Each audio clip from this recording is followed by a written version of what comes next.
This is SSN. Story Studio Network.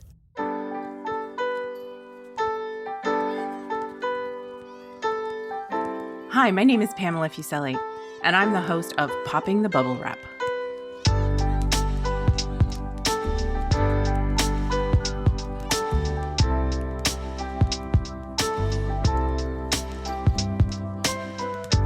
Are you the person in your family who worries about the safety of others, about buying safety products and using them?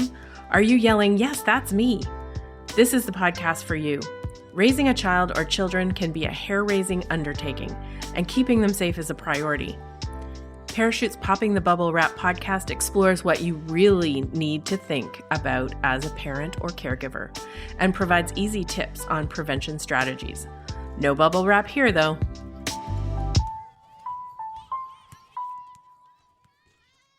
One of the leading causes of injury to children and young people are motor vehicle crashes. A major cause of these crashes is speed. Even a small reduction can make a big difference. A pedestrian struck by a car driver traveling at 50 kilometers an hour is almost 6 times more likely to be killed than a pedestrian struck at 30 kilometers per hour. Children are more likely to be struck by a vehicle driver in areas with higher speed limits. Today, we're going to talk about concerns parents have about speed in their neighborhoods and where their children walk or cycle. Joining me today are Stephanie, Erin, and Mark. Thanks for being part of Parachute's Popping the Bubble Wrap podcast. Thanks for having me. Thanks, Pam. Yeah, thank you. So the first question I have for you is, how do you decide when to let your child or your children walk to school or other activities? I mean, that decision can be kind of hair-raising. You know, am I doing the right thing? Is this the right age? Or do they have the right experience? So what are some of the concerns that you've had in making that decision? Erin, maybe I'll start with you. I'm sitting here thinking the answer is never. I'm like, my 5-year-old daughter, like, I'm just picturing it. We just got back from walking the dog, and she just kind of flits around like totally unaware. So I'm constantly saying, hold my hand, look both ways, don't go there. So just even the thought of letting her walk to school or to the playground on her own, I'm just overwhelmed with all of the potential hazards. Like, I can't even get myself to the decision point. So I want to say never. Never. Stephanie, what do you think? Never? Or Well, are you a little more comfortable? a little bit more comfortable only because, I mean, I live in the country, so there's nowhere close by for us to walk. But when we do go to town to go to my parents' house, there's a park just up the street and the road is super quiet. So I'd be comfortable with my 6-year-old walking up there. Of course, I'd like to walk a block behind her just to kind of see where she's going. But the 3-year-old or them together, I wouldn't feel comfortable with the two of them together. Just too much could happen. He wouldn't pay attention. And You've touched on a couple of things. You've touched on, your children and their ability to like their attention span or their experience given the environment that they're living in. Mark, does this resonate for you around decision? I know you have an older boy that you've probably had more experience with. Has it changed between, when you were thinking about letting him walk on his own versus your daughter? Yeah, it hasn't changed much between the two kids, but for context, I guess for the audience, I've got a 15-year-old and a 6-year-old. And so, I do find at 6, they start to have more awareness, but I agree with Erin and Stephanie, they're not quite there yet. So my 6-year-old will now stop at driveways to make sure there isn't a car kind of pulling out, which, even months ago she wouldn't have done and would have just driven right through even if there's a car on. So they start to have that awareness. They start to actually listen and stop at the street.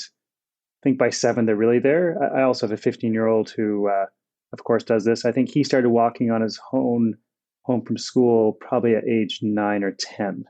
And that is across still a busy major street, making sure you use a crosswalk, lots of cars, downtown Toronto. So, but it was around that 9 or 10 age where we felt confident that he actually had enough spatial awareness and responsibility and independence to could really do that. I think the other thing that's coming up as we're discussing this, Pam, is that I wonder if the young kids, I know my daughter, for example, has trouble understanding that they're taught safety at school. It's look all ways. And she gets that. And she really likes to follow the rules and say, look all ways. But they're so young that they don't actually even have experience with the consequence of not being safe. So she's asked me questions before, like, Mommy, what is a car accident? What is a car crash? And then I realized, oh, like she's never seen that. She's never experienced that. She doesn't really know anyone who would have told her about that. So there's a disconnect for them at that young age, I think, between I am being safe to prevent myself from being in an accident or to keep myself from getting hit by a car. So I don't know when that happens, when that clicks for kids, that the two things are so related. I think when it does, that would be when I would be more comfortable saying, I know she understands she needs to stay on the grass or on the sidewalk. We also don't have sidewalks in our neighborhood. So that's a whole other thing. It depends a lot on the neighborhood, right? Like Stephanie, you talked about you're in the country and it's different. You know, when I grew up, I was in the suburbs. We had sidewalks, but they were all neighborhood streets. And so even if there were no speed limits. So the cars drove fast, but they also kind of knew to look for kids and would slow down. And I would walk to school on my own when I was 6, but it was all small side streets.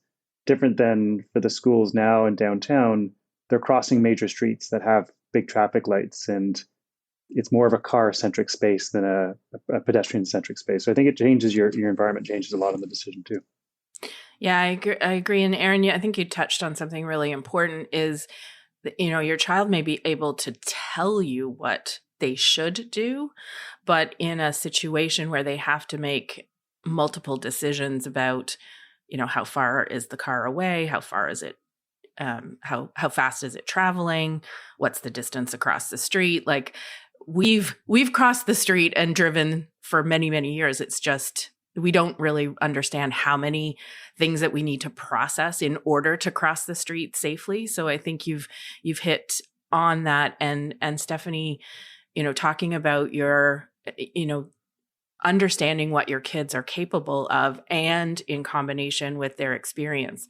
Obviously, where they live is very different environment than when they go into town and are at your parents, and the different environments that they have experienced really impacts their ability or what you're comfortable with them being capable of doing. Yeah, absolutely. I mean, where we don't go to town that often, it would be hard for me to give up that control to say, yeah, you can go ahead by yourself without me, keeping a close eye, just because she hasn't had that experience very often. The other big thing for me, and Stephanie, your situation makes me think about it too, is if the kids actually remember the directions. That would be my bigger worry as well. It's not just about car safety and road safety, but will they just get lost because they don't remember where they're going? And my 6-year-old does not have a phone yet, thankfully, but there isn't even an ability for them to call if they wandered off on their own. So that's the other thing. My son would definitely not have remembered where he was going. My daughter actually could tell me wherever I am, anywhere in the city of Toronto. So that's where I think there's a difference in the kids too, in terms of their own just awareness of where they are. That's a really good point, Mark, because also as this is coming up, it's like the road safety, the speed limits and all those things. But sometimes, and I'm not to go off on a tangent, but this also gets into that stranger danger thing where, like, if all of a sudden there's a 6-year-old or a 5-year-old who's lost, who's going to help them? Yeah, we've spent a lot of time lately talking about, because my daughter attaches police to car tickets. I think she must have seen me get one once, parking ticket. So she thinks so, but like teaching that they're friendly and that they, that they can help, even remembering what our address is if she got lost. So there's also just that age where, again, I find it every year around this age makes a big difference. I could imagine a year from now, she'll be able to rhyme off the address, the phone number, know who to turn to and all that. And probably a year after that, she'd be walking on her own. But that's the kind of, it's just timing. So when I opened up this episode, I talked about speed being a key factor in collisions between vehicles and pedestrians and cyclists and vehicles. What are the speed limits in your neighborhood? And do you think they are too fast? Are they just right? Have they been adjusted? Mark, maybe I'll start with you. I know you live in a very urban area in a city. What are the speed limits in your neighborhood, and has there been any talk about reducing them? Yeah, the speed limits have been reduced over time. So I'm in a community in Toronto where we've seen the speed limits gradually reduced, probably from the 50 kilometer an hour speed limit probably 20 years ago down to 40 kilometers an hour probably 10 years ago, and we're now down to 30 kilometers an hour. And also the additional kind of add-ons of speed cameras and everything to really help enforce that. So it certainly has helped from a road safety perspective for kids. We've also seen safe streets programming coming in where they've put in kind of big concrete blocks along some of the major commuter corridors within the neighborhood to reduce cars from able to go too fast and go over the speed limit. So all those have certainly helped from road safety. I will share my own tension as a driver, because then it makes it really slow to drive. And so I always find that balance of being a parent with kids and happy that the side streets where the houses really are slow, but wishing some of the through flow corridors being a little bit faster. And so I think it's a tension in the area, but certainly a general shift towards slower and safer has been the trend. So, Erin, what's been your experience in your neighborhood about speed limits? Do you think they're too fast? You mentioned there's no sidewalks. So is that a road that has higher speed limits? And has there been any discussion in your community about lowering speed limits? That's a great question, because Pam, as Mark was talking, I was feeling a slight uncomfortable sense of jealousy over how much work has been done for speed limits in his area, because here where we live, A, there's no sidewalks, and B, the lowest limit in our municipality right now, with the exception of a very small neighborhood in the downtown area, is 50 kilometers an hour, and that includes residential streets. And I remember when you and I were talking about this when we first, months and months ago, you first brought this issue to my attention, and I said, there's this stretch of road in a neighborhood in Cole Harbor where the limit goes it went from 90 to 70 down to 50 and back up to 60 within like a 2-kilometer stretch. And so as a driver, it was crazy because you were always at risk of getting a speeding ticket. But right. For pedestrians and children, I mean, there's a public library there, there's a school, there's a grocery store, gas station, and all kinds of things in that area. And so after talking to you, I started to realize how absurd that is. And since then, I think in the last couple of months, it happened back in the spring. The citizens of that neighborhood rallied together and signed a petition, and the municipality finally evened things out so that it goes from 70 now just down to 50. But even based on what you've told me, I feel like it should be even lower on the residential streets. Like we should just, in Canada, it should just be law that it's 30 clicks in a residential area. Like, I don't know why this is even a debate or there's difference across municipal jurisdictions. Yeah, 30 is really sort of the new 50. and people, drivers think that it's going to add so much more time to their trip, and that it's way too slow, as Mark, you talked about, that tension. But really, when we look at the data and the survivability, if something happens and someone is hit by a vehicle, then, you want them to be more likely to survive than not. Stephanie, in your area, I know you're out in the country.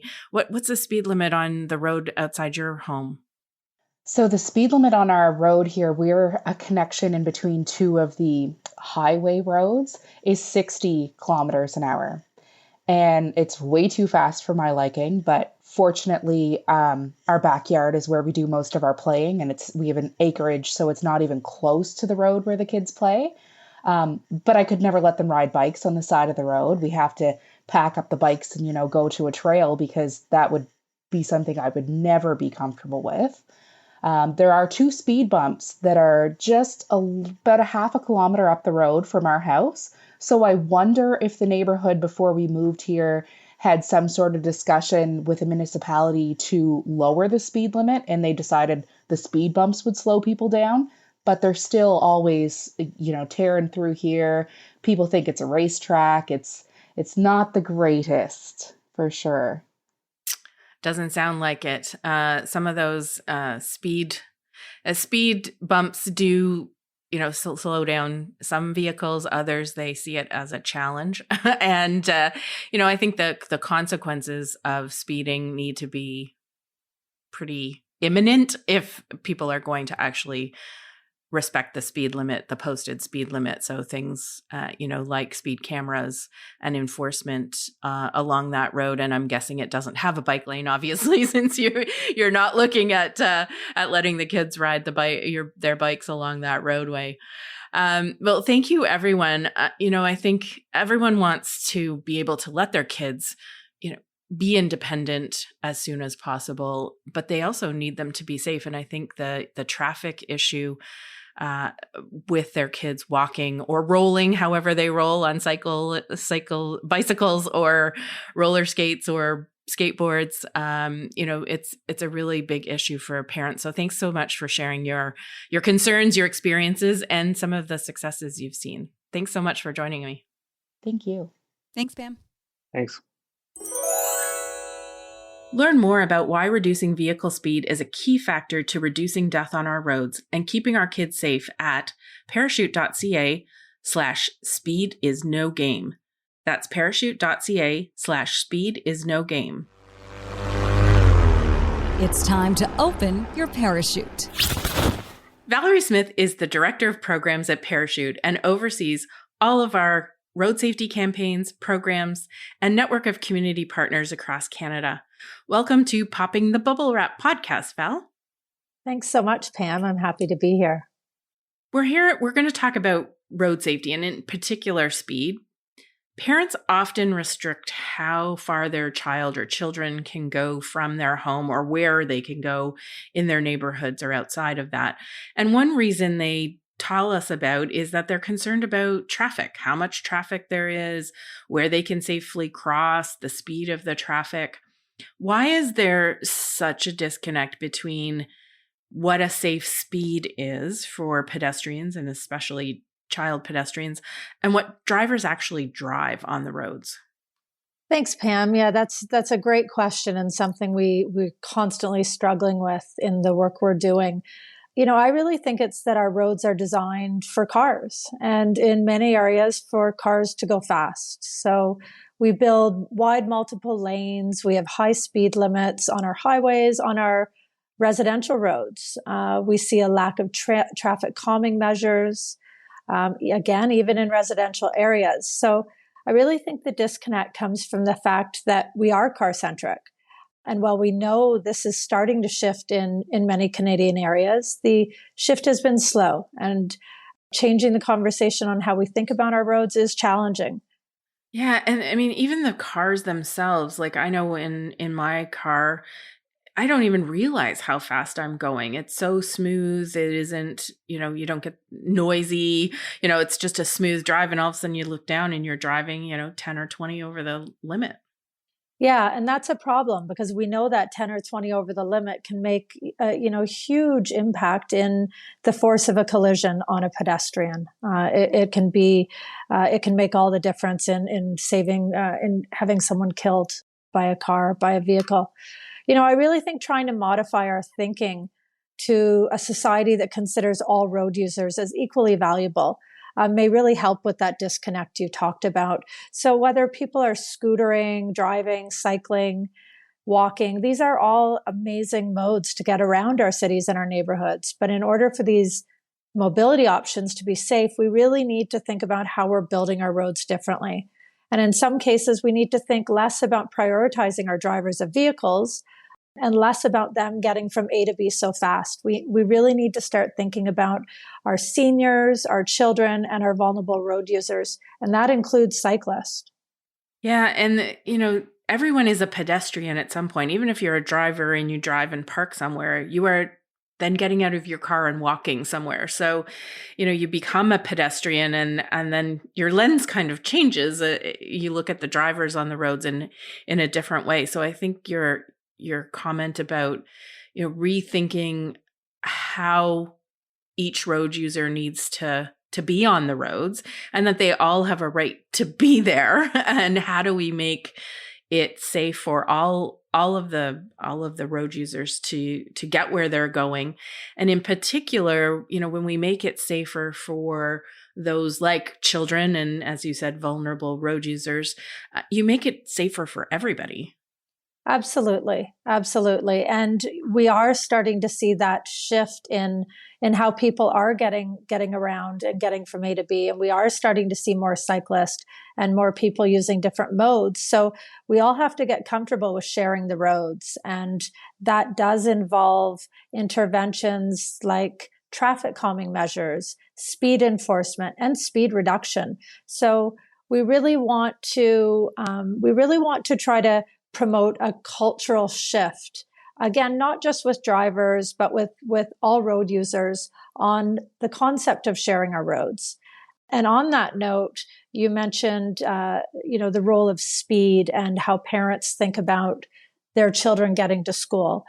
We're really looking to promote the idea of speed reduction in residential and school areas. We're starting to see a reduction, from 50 down to 40. And now we're really pushing to see that 30 kilometers per hour, knowing, as I said earlier, that it will save lives. And it will also help parents to become convinced that they can send their children safely to school. Slow down. Yeah. And you talked about the reduction from 50 to 30, and sort of 30's the new 50 is the title of this episode. It's actually possible to survive a collision with a car as a pedestrian when the speed limit is 30 and you're actually driving that speed limit. So it really, I think, makes a difference to people to understand what that means, that this is sort of the difference between living and not, if you are driving the speed limit, and why the speed limit needs to be so low in some drivers' minds, then it makes it that more important. You are also a parent and you have seen what happens in school zones and in school drop-off and pickups. What are some of the frustrating things that you see when you're dropping off or picking up your daughter from school? Thanks, Pam. Yeah, I could talk for hours on this, as you know. So I have spent a lot of time in school zones, dropping off my daughter, and I have a load of anecdotal evidence to support some of the poor driving behaviors I've seen in school zones. However, we also know there's studies that have analyzed patterns and trends in driving behaviors. And, what we see over and over again is, I bring it back to a car-centric attitude. So we see a lot of parents, as well as other people, driving through school zone areas. And there's a real impatience in these community areas where we have asked drivers to slow down and we've reduced the speed. So because of speed interventions, maybe crossing guards or public transit, we see this impatience with drivers. And that can result in, even worse driving behaviors, people speeding up, people running through stop signs. Parent behavior at school zones in terms of pickup and drop off continues to be a problem in many densely populated areas where parents want to get their kids dropped off and then drive off to work. We see parents double parking and kids jumping out, running across the road when another car is pulling out of a parking spot, illegal parking in bus areas, and blocking the sight of small pedestrians trying to cross the road. So again, I always bring it back to that cultural shift, but how do we start to think more about the safety for all and not just about our own personal convenience? I've been on that side of the car where I have needed to get to work, but it's just so important that we all think about, keeping our children safe, especially when at the same time we're trying to promote healthy ways of getting to school and getting our kids to cycle and walk to school. Well, and the irony is that the more cars there are in and around school zones, the less safe it is for kids. And that's the concern of parents. But if there were fewer of them actually driving their kids to school, which, as a side note, being an occupant in a vehicle is actually much more dangerous than being a pedestrian. If there were fewer cars dropping off kids, we would actually see a safer, area, and more kids could be out walking. And as you said, that's our ultimate goal is, we want kids to be independent. We want them to be able to, get to and from where they're going, whether that's school or other activities, based obviously on their experience and, a number of other things. But by thinking that you're safer driving your kids to school because it's so unsafe for them to walk, you're actually perpetuating that unsafe environment.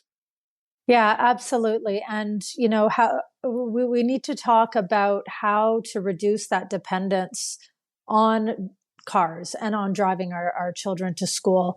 There's been some really great safe streets initiatives that we're seeing across cities all over Canada, where innovative ideas are popping up on blocking off certain roads around school areas to cars. And of course, in some of these areas, we hear about backlash from parents and other road users in vehicles because it has slowed them down and it's inconvenienced them. But we're also hearing about these amazing stories where people are getting used to it and their children are, walking much further now to get to school, and, they're out, they're physically active. We're seeing less congestion. And if we have less congestion in these parking areas, we have a safer air to breathe. So there's all these amazing connections between reducing the dependence on cars, again, especially in our school zone areas and residential areas.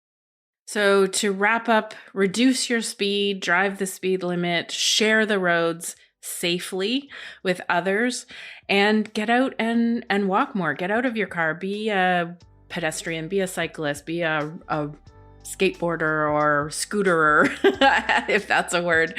And because it all contributes to the further enjoyment and safety of children when they're out and about. Thanks, Val, for joining me today. Thanks so much for having me, Pam.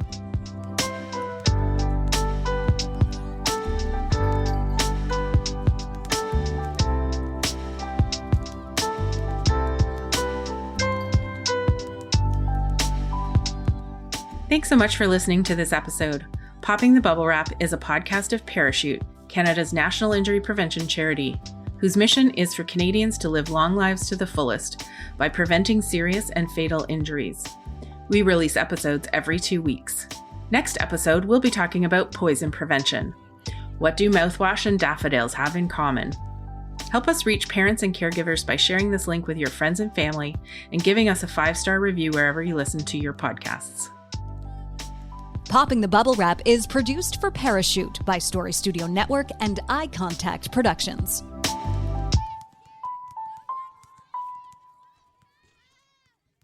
This is Story Studio Network.